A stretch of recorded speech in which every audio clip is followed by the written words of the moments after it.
The investigation revealed a series of missteps. The pilot, it seemed, hadn't planned the maneuver carefully enough, underestimating the strength of the tidal stream and missing critical information about the outbound vessel.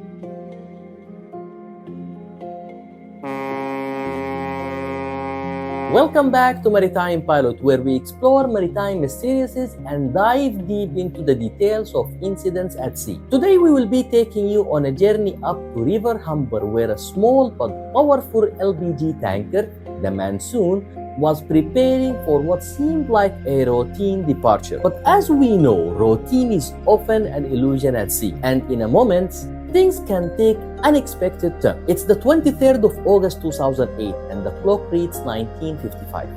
The stage is set, the cargo is loaded and the crew is ready. But as the tide begins to flood and the sun dips lower, what seems like a simple maneuver will soon become something far more complicated. The Mansoon, a 99-meter LPG tanker built in Japan, was port-side alongside, having just completed loading a cargo of protein. The ship was ready to sail and the pilot had been arranged, along with the assistant of tax. With a strong flood of tide running, the berthing master had recommended this additional help, an experienced call giving the absence of a bow thruster on the ship. Before the pilot boarded, the berthing master pointed out something unusual, something small but potentially problematic. The ship's port-side anchor wasn't stowed quite right. Its crown sat sticking out just enough to pose a risk if the ship got close to the jetty fender. The berthing master was concerned, especially with no bow thruster available to control the bow of the ship during the maneuver. Despite this concern, the plan was set in motion. The tug made fast and the Mansoon singled up her line. At 1955, Vessel Traffic Services (VTS) gave all clear order and the pilot ordered all lines to cast off. The engine was placed astern and the tug began to push the vessel on the starboard quarter. The goal was simple: swing the bow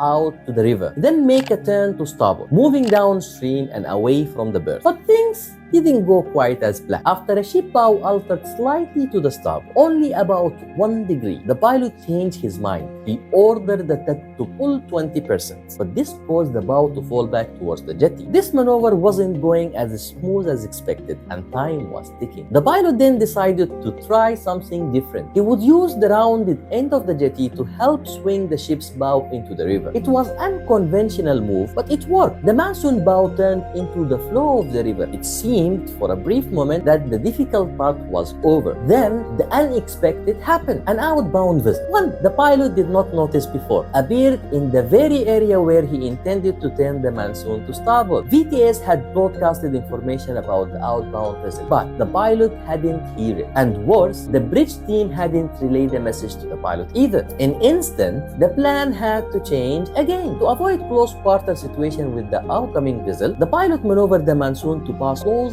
off the berth. The engine was placed full astern in an attempt to slow the ship, but then it was too late. With the flood tide pushing her on, the Mansoon astern swung too close to the mooring dolphin located upstream of the jetty. In a slow but inevitable motion, the Mansoon made contact, causing significant damage to the vessel's astern and the dolphin. Thankfully, there was no injuries, no pollution was caused, but the damage was done. The pilot, the crew, and the tech had all been caught in a situation where quick decisions, missed communications, and strong tidal forces converged to create a costly incident. In the aftermath, the investigation revealed a series of missteps. The pilot, it seemed, hadn't planned the maneuver carefully enough, underestimating the strength of the tidal stream and missing critical information about the outbound vessel. The bridge team hadn't kept him informed of the VTS broadcast, and the master had failed to fully challenge the pilot's actions when things started to go wrong. The investigation report strongly advised the pilot to improve his situation awareness, ensure all communications were clear, and plan maneuvers with more attention to the environmental conditions. For the ship management, it was a reminder that master-pilot exchange of information needs to be